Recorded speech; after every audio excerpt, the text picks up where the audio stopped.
Paris, a city of lights, love and history. But Paris wasn't always this way. Before the middle of the 19th century, it was a very different place. Imagine a city with narrow, winding streets. The buildings are crowded and dark. The air is heavy with the stench of sewage. This was Paris in the 1850s.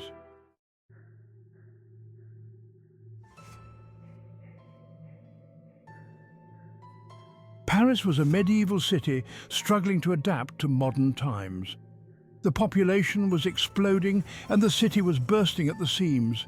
Disease was rampant and living conditions for the poor were deplorable. Something had to change. Paris needed a radical transformation.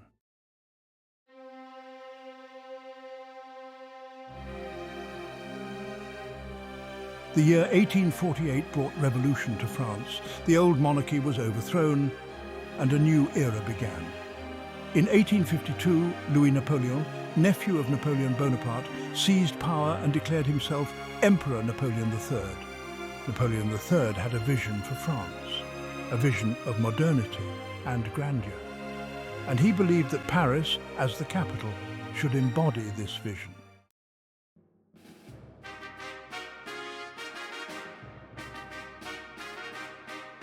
I want to leave my mark on Paris, to create a city that will rival the great capitals of the world.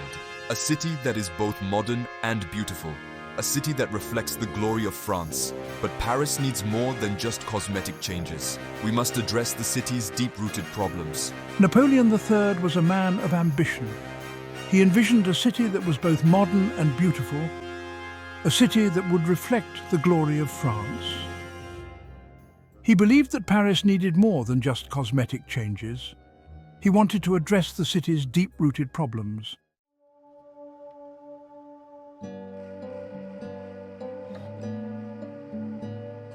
Paris was plagued by overcrowding, disease and crime. The narrow, winding streets were choked with traffic, and the lack of sanitation was a breeding ground for disease. Napoleon III wanted to create a city that was healthier, safer and more efficient. He wanted to improve the lives of all Parisians, not just the wealthy elite.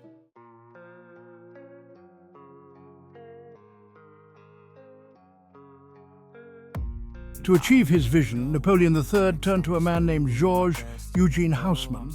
Haussmann was a prefect, a high-ranking government official with a reputation for efficiency and determination. He was appointed prefect of the Seine in 1853, a position that gave him almost unparalleled power over the city. Haussmann shared Napoleon III's vision for Paris, and he set about implementing it with ruthless efficiency.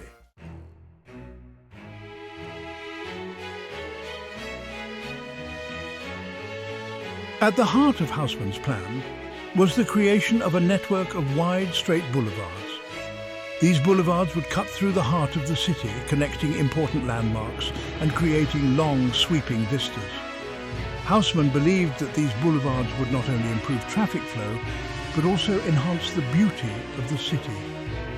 He envisioned them as grand promenades, lined with trees and elegant buildings, where Parisians could stroll and enjoy the city.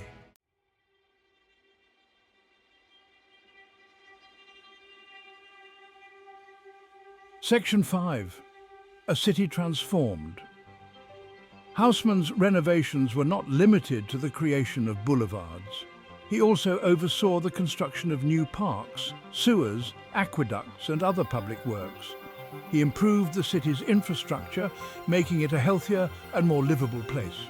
Haussmann's transformation of Paris was not without its critics, but there is no doubt that he left an indelible mark on the city.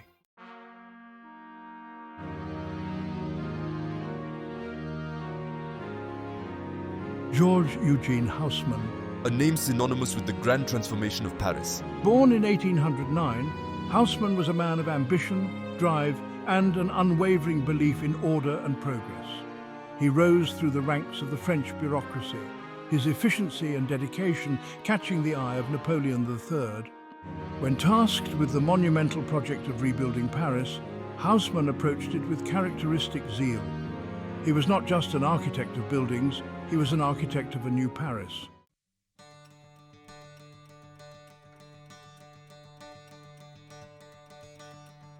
Napoleon III and Haussmann shared a vision for Paris. They envisioned a city that was not only beautiful, but also functional, a city that would improve the lives of its citizens. Overcrowding, disease and crime plagued the old Paris. Napoleon III and I sought to eradicate these ills, to create a city that was healthier, safer, and more efficient. Their vision was not simply one of aesthetic transformation, it was a vision of social progress.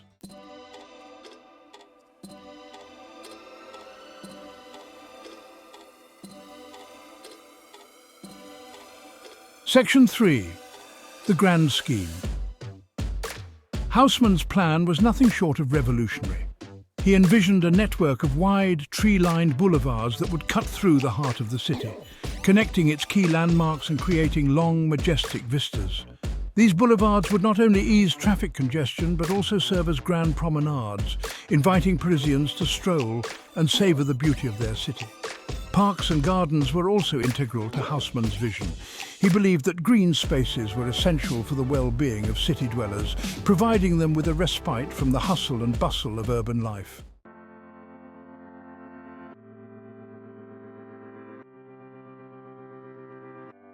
Section 4. A city of light and air. Haussmann's renovations extended far beneath the surface. He oversaw the construction of a modern sewer system, a vast network of underground tunnels that would carry away waste and improve sanitation. New aqueducts were built to bring fresh water to the city, and gaslights illuminated the streets at night, transforming Paris into a city of light. These improvements in infrastructure were not merely functional, they were also symbolic of the city's transformation. Paris was shedding its medieval skin and emerging as a modern metropolis.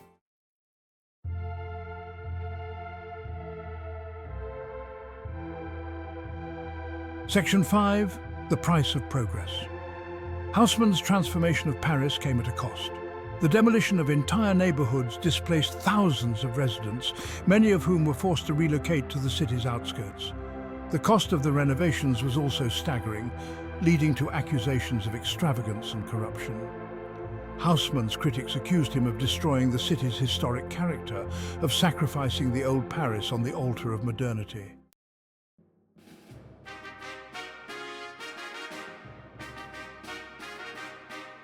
Section 6. A symphony in stone. Despite the criticisms, Haussmann's vision for Paris was largely realized. The city's new boulevards, parks and public buildings created a sense of grandeur and coherence that had been lacking before. Haussmann's insistence on uniformity in building materials and design gave the city a distinctive aesthetic. The cream-colored stone facades, the wrought iron balconies, the mansard roofs, these elements became synonymous with Parisian architecture.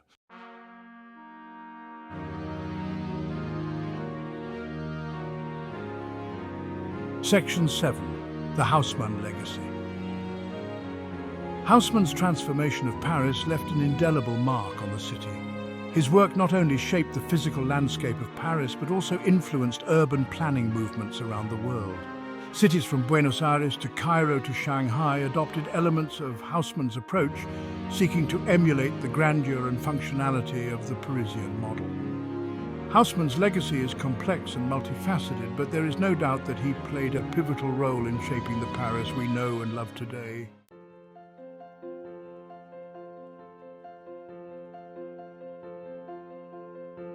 Section 8. A Tale of Two Cities. The story of Haussmann's Paris is a tale of two cities, the old and the new, the medieval and the modern. It is a story of progress and its discontents, of vision and its costs. But above all, it is a story of how a city can be reinvented, how it can adapt to changing times while retaining its essential character. Haussmann's Paris is a testament to the power of human ingenuity, a reminder that cities, like the people who inhabit them, are constantly evolving.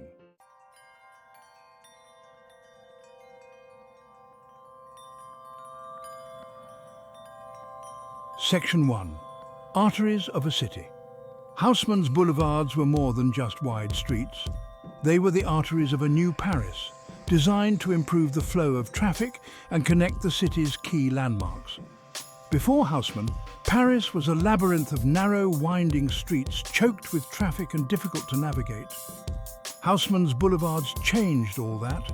Straight and wide, they cut through the heart of the city, creating efficient thoroughfares for carriages and pedestrians alike.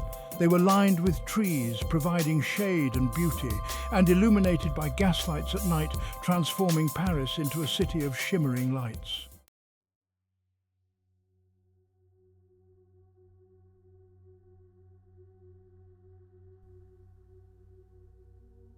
Section 2. Breathing spaces. Haussmann understood that a city needed more than just grand avenues. It needed breathing spaces, places where people could escape the noise and congestion of urban life. He created parks and gardens throughout the city, transforming what were once derelict spaces into oases of peace and tranquility. The Bois de Boulogne in the west, the Bois de Vincennes in the east, the Parc des Buttes-Chaumont in the north, these were just a few of the green spaces that Haussmann gifted to Paris. He believed that parks were essential for the physical and mental well-being of city dwellers, and his vision continues to benefit Parisians and visitors alike to this day.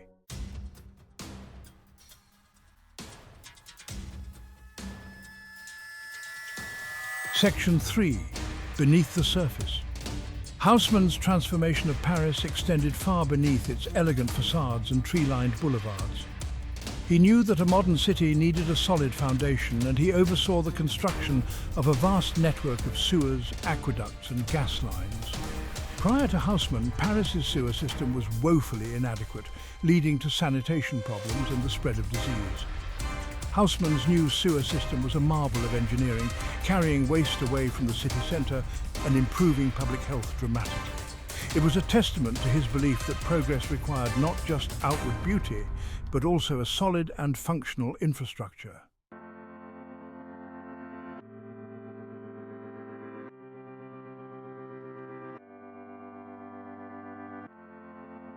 Section 4. Light up the night. Before Haussmann, Paris after dark was a city of shadows and uncertainty. The narrow streets were poorly lit, making them dangerous places at night. Haussmann changed all that by introducing gas lighting to Paris on a grand scale. Thousands of gas lights were installed along the city's boulevards and streets, transforming Paris into a city of light. The gas lights not only improved safety, but also extended the hours of the day, allowing Parisians to enjoy their city well into the evening.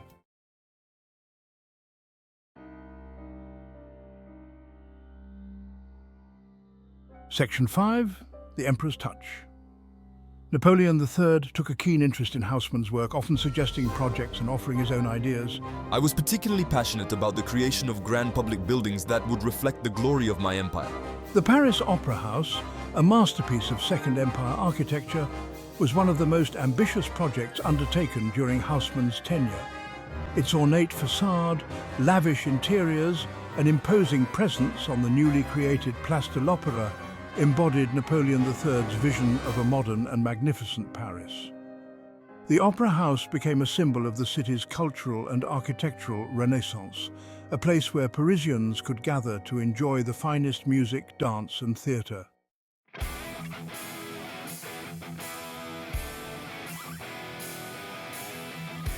Section 6. A city of order. Haussmann's transformation of Paris was not just about aesthetics or infrastructure. It was also about imposing order on a city that had long been characterized by chaos and congestion. He standardized building codes, mandating the use of specific materials and architectural styles to create a more harmonious and unified cityscape. He widened streets, cleared slums, and created open spaces, making it more difficult for revolutionaries to barricade the city and challenge the authority of the state. In many ways, Haussmann's Paris was a reflection of the authoritarian nature of Napoleon III's regime, a city designed to be both beautiful and controllable.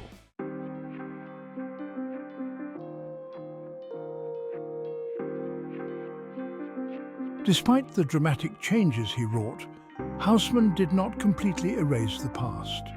He recognized the importance of preserving some of the city's historic landmarks and incorporated them into his plans. The Louvre Palace, for example, was expanded and renovated during Haussmann's tenure, its grand courtyards and facades becoming an integral part of the new Paris. He also preserved several of the city's historic churches, integrating them into his new street plan and ensuring their continued presence in the urban fabric. While Haussmann's Paris was undoubtedly a modern creation, it also paid homage to the city's rich and layered past.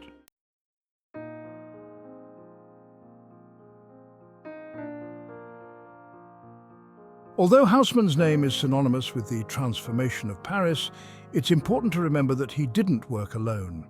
Thousands of architects, engineers, laborers, and craftsmen contributed their skills and labor to make his vision a reality. The elegant facades of Haussmann-era buildings were the work of skilled stonemasons, their intricate carvings a testament to the artistry of the period. The parks and gardens, with their carefully planned landscapes and colorful flower beds, were the creation of talented gardeners and landscape architects. Haussmann's Paris was not just the product of one man's vision, but the result of the collective efforts of countless individuals, each playing their part in shaping the city's destiny.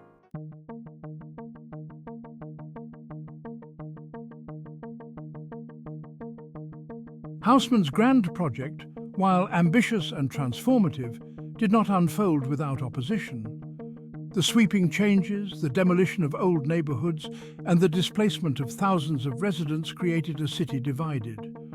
Those who benefited from the renovations, the wealthy and the middle class, praised Haussmann's vision and reveled in the city's newfound grandeur. But for many working-class Parisians forced to relocate to the city's outskirts, Haussmann's Paris came at a steep price. They felt alienated from the heart of the city they once called home, their voices of dissent growing louder with each passing year of construction.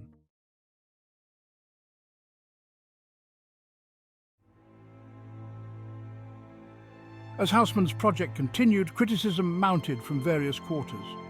Political opponents of Napoleon III seized upon the growing discontent, accusing Haussmann of extravagance, corruption, and authoritarianism. They argued that the vast sums of money poured into the renovations could be better spent on social programs or infrastructure projects that would benefit a wider segment of the population. Writers and intellectuals also joined the chorus of criticism, lamenting the loss of the old Paris, its intimate streets, its historic character, its unique charm. They argued that Haussmann's uniform boulevards and standardized buildings were erasing the city's soul, turning it into a sterile and soulless imitation of itself.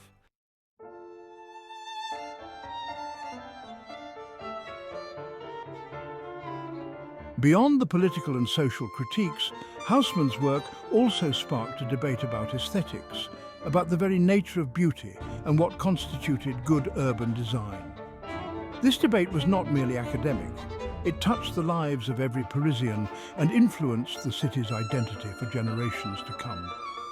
Haussmann's vision was grand and transformative, aiming to modernize Paris and make it a symbol of progress and enlightenment.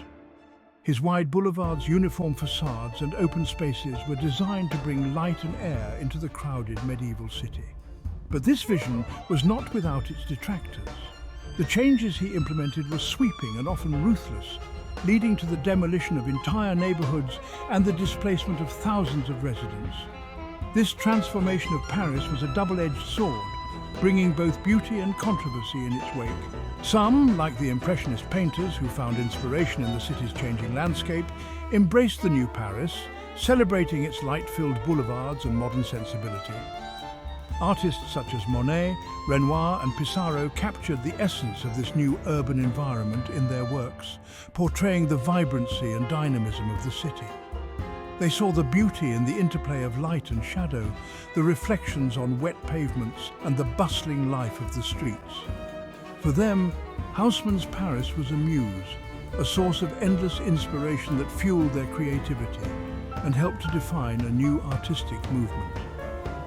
The wide open spaces and the uniformity of the architecture provided a backdrop that highlighted the human activity and the ever-changing light, making the city itself a living, breathing work of art. They saw beauty in the everyday scenes of urban life, in the play of light and shadow on the facades of Haussmann-era buildings, in the bustling activity of the city's grand avenues. The new Paris was a place where modernity and tradition coexisted, where the past and the present intertwined in a delicate dance. The grand boulevards, with their uniform facades and carefully planned vistas, became stages for the drama of daily life. The cafes, shops and theatres that lined these streets were filled with people from all walks of life, creating a vibrant tapestry of human experience. The city's transformation was not just physical, it was also cultural, as Parisians adapted to and embraced the new urban landscape. The sense of possibility and progress that Haussmann's designs embodied resonated with many, who saw in them a reflection of their own aspirations and dreams. Others, however, decried what they perceived as the monotony of Haussmann's designs, the uniformity of his boulevards, the lack of character in his standardized buildings. Critics argued that the new Paris lacked the charm and individuality that had defined the old city. They mourned the loss of the narrow, winding streets and the unique historic buildings that had been demolished to make way for Haussmann's grand vision. For them, the new Paris was soulless, a sterile environment that prioritized order and efficiency over character and history. The uniformity of the architecture, with its repetitive facades and standardized designs, was seen as a betrayal of the city's rich architectural heritage. These critics longed for a return to a more organic, less regimented urban landscape, one that celebrated the diversity and complexity of the city's past. They longed for the picturesque charm of the old Paris, the irregularity of its streets, the individuality of its buildings, the sense of history embedded in its very fabric. The old Paris was a place of mystery and discovery, where each street and building had its own story to tell. The labyrinthine alleys and hidden courtyards were seen as treasures, remnants of a bygone era that spoke to the city's long and storied past. For these critics, the loss of this old Paris was a tragedy, a sacrifice made in the name of progress that could never be fully justified. The debate over Haussmann's legacy continues to this day, as Parisians and visitors alike grapple with the complex and often contradictory nature of his contributions to the city.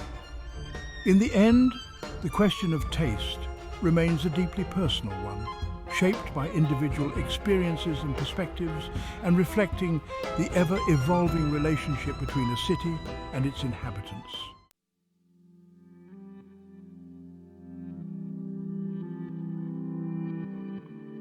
Despite the criticisms Haussmann's work endured, his vision for Paris largely realized. Napoleon III, facing mounting political pressure, dismissed Haussmann from his post in 1869, but the momentum of his project continued. The final stages of Haussmann's plan were completed in the early 20th century, cementing his legacy as the architect of modern Paris. His work not only transformed the physical landscape of Paris, but also served as a model for urban planners around the world. From Europe to the Americas to Asia, cities sought to emulate the grandeur, functionality and beauty of Haussmann's Paris.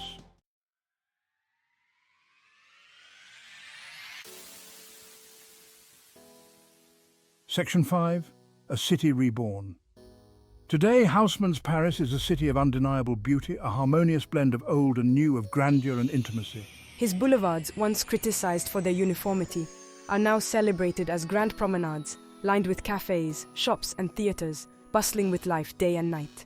His parks and gardens provide Parisians and visitors with tranquil oases in the heart of the city, places to escape the urban hustle and bustle and reconnect with nature. And while the debate about his legacy continues, there's no denying that Haussmann's Paris is a testament to the transformative power of urban planning, a city that continues to captivate and inspire the world.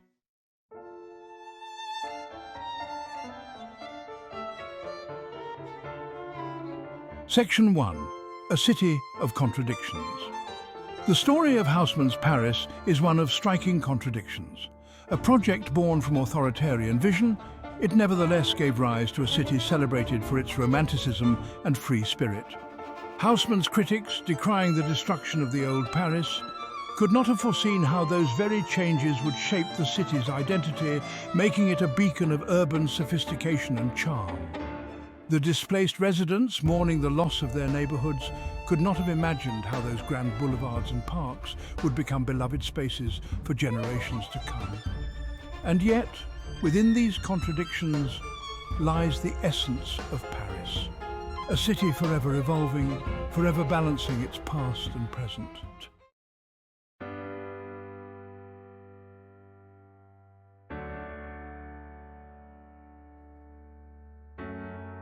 Section 2.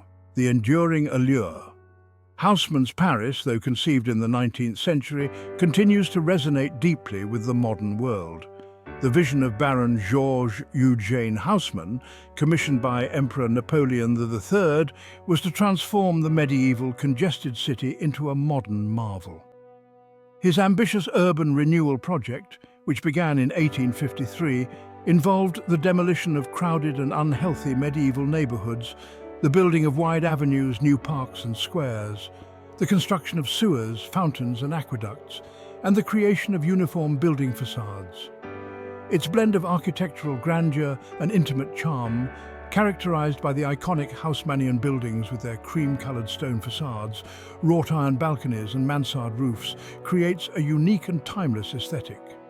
These buildings, with their elegant proportions and harmonious lines, have become synonymous with the Parisian identity. Its vibrant street life and cultural richness, from the bustling cafes where intellectuals and artists gather, to the street musicians who fill the air with melodies, to the art galleries that showcase both classical and contemporary works, contribute to the city's dynamic and ever-evolving cultural landscape. These elements continue to draw visitors from across the globe, eager to experience the magic of Paris for themselves. The city's allure is not just in its physical beauty, but in the way it seamlessly blends history with modernity, tradition with innovation. The very elements that drew criticism, the uniformity of Haussmann's boulevards, which some saw as monotonous and lacking in diversity, the scale of his interventions, which involved the displacement of thousands of residents, and the destruction of historic neighborhoods, are now celebrated as defining features of the Parisian landscape. These wide, tree-lined boulevards, with their grand perspectives and uniform facades, provide a sense of order and elegance that is both visually striking and functionally efficient.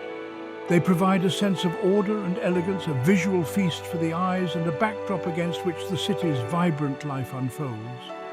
The carefully planned layout of the streets and the uniformity of the buildings create a sense of harmony and coherence that is rare in modern cities. A visual feast for the eyes, the architectural details of Haussmann's Paris, from the intricate ironwork of the balconies to the ornate carvings on the facades, are a testament to the craftsmanship and artistry of the period. These details, combined with the grand scale of the boulevards and the intimate charm of the side streets, create a cityscape that is both majestic and inviting.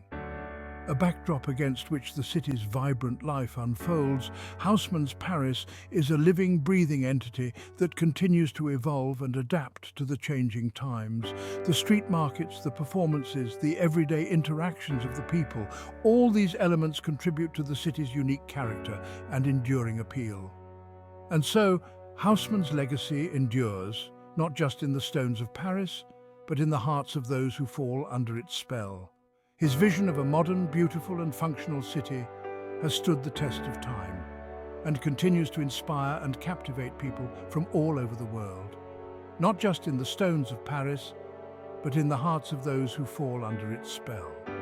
The charm of Haussmann's Paris lies not just in its physical beauty, but in the way it makes people feel, the sense of wonder, the appreciation of history, the joy of discovery, but in the hearts of those who fall under its spell.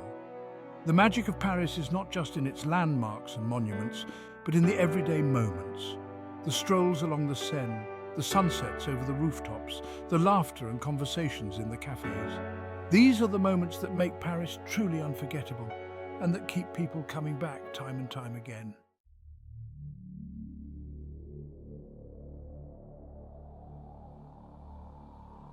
Section 3, Paris Today, a legacy forged.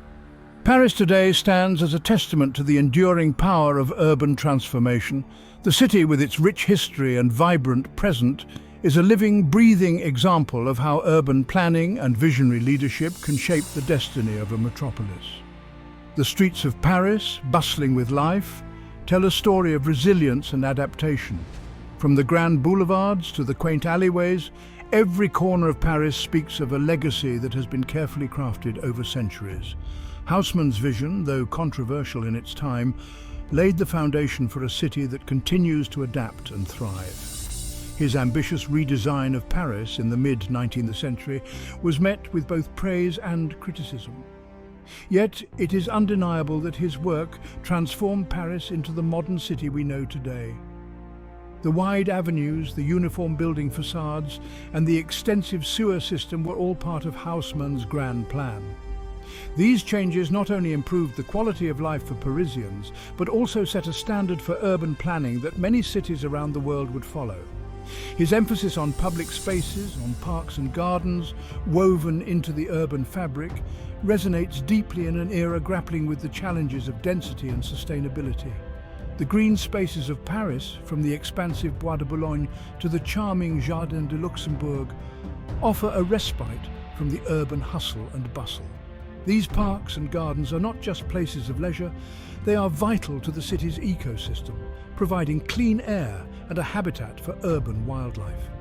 In today's world, where cities are becoming increasingly dense, Haussmann's foresight in integrating green spaces into the urban landscape is more relevant than ever. And while Paris, like any global city, faces contemporary challenges, it does so with a spirit of innovation and a deep connection to its past. The city is constantly evolving, finding new ways to address issues such as housing, transportation, and environmental sustainability. Initiatives like the Paris Climate Agreement and the city's commitment to reducing carbon emissions are just a few examples of how Paris is leading the way in urban innovation. Yet even as it looks to the future, Paris remains deeply rooted in its history, drawing inspiration from its rich cultural heritage. From the modern architectural marvels that now grace its skyline to the vibrant street art scene that animates its hidden corners, Paris is a city of contrasts. The sleek modern buildings of La Défense stand in stark contrast to the historic architecture of the Marais. Meanwhile, the street art that adorns the walls of neighborhoods like Belleville and Montmartre adds a layer of contemporary culture to the city's historic fabric. This blend of old and new is what makes Paris so unique, a city that is constantly reinventing itself while staying true to its roots. Paris continues to evolve, a testament to its enduring spirit, a city forever reinventing itself, forever captivating the world. As the sun sets over the Eiffel Tower and the city lights up, Paris comes alive in a different way. The nightlife, the cafes, the theatres and the Seine River all contribute to the city's vibrant atmosphere. Whether it's a quiet evening stroll along the riverbanks or a night out in the bustling Latin Quarter, Paris offers something for everyone. It is this dynamic, ever-changing nature that keeps Paris at the forefront of global cities, a place where history and modernity coexist in perfect harmony.